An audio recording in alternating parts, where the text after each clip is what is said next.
Indian constitution भारतीय संविधान के पहले भाग को सबसे ज़्यादा इम्पोर्टेंट किसी भी अपकमिंग एग्ज़ाम के लिए माना जाता है, क्योंकि हर बार इस कॉन्स्टिट्यूशन के पार्ट 1 से किसी न किसी आर्टिकल को लेकर क्वेश्चन ज़रूर आता है। हालांकि पहले भाग में केवल 4 ही आर्टिकल हैं, लेकिन ये 4 आर्टिकल कितने इम्पोर्टेंट हैं इस वीडियो में मैं आपको एक्सप्लेनेशन के साथ बताने वाला हूँ। इस वीडियो में हम जो पार्ट 1 की हर अनुच्छेद का एक्सप्लेनेशन जानने वाले हैं, उसे परीक्षावाणी किताब के पॉइंट से उठाया गया है।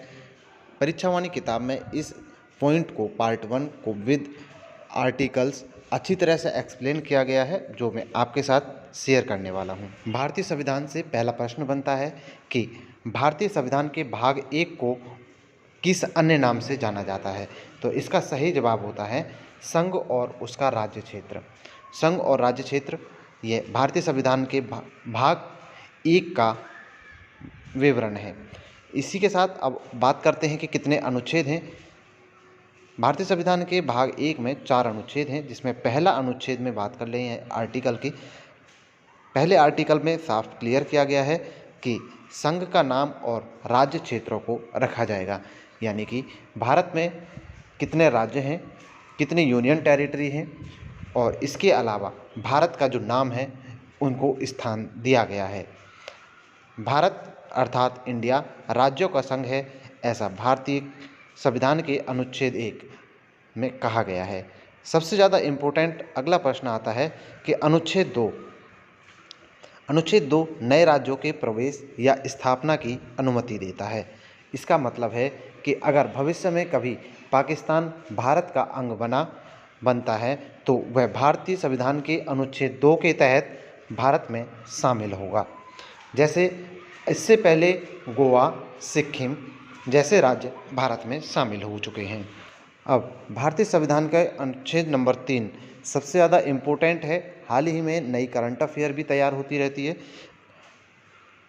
अनुच्छेद 2 और 3 में थोड़ा ही अंतर है, दोनों को अंतर के साथ समझेंगे। भारतीय संविधान के अनुच्छेद 3 में कहा गया है कि नए राज्यों का निर्माण होगा और जो वर्तमान राज्य क्षेत्र हैं उनकी सीमाओं और नामों में परिवर्तन करना भारतीय संविधान के अनुच्छेद 3 के तहत किया जाएगा, और इस परिवर्तन को संसद के साधारण बहुमत से विधेयक से पास करके नए राज्यों का निर्माण किया जा सकता है।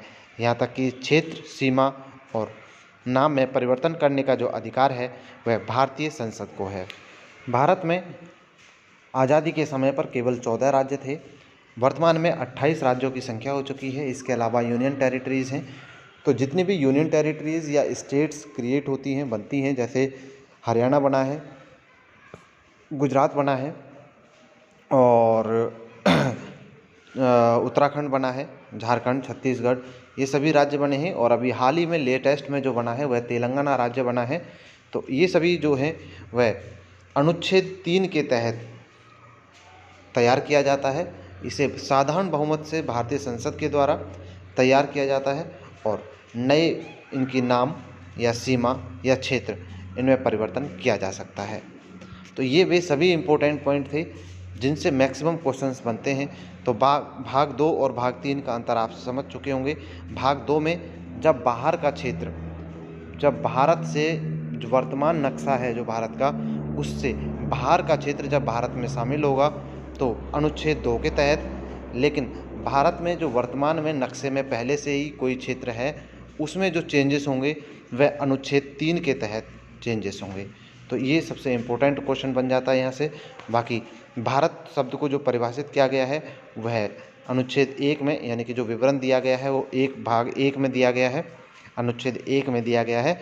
इसके अलावा ऐसे ही इम्पोर्टेंट पॉइंट हम आपके लिए लेकर आते रहते हैं। मिलते हैं अगली वीडियो में ऐसे ही नए कंसेप्ट के साथ। तब तक आप हमारे यूट्यूब चैनल को सब्सक्राइब कर लीजिए।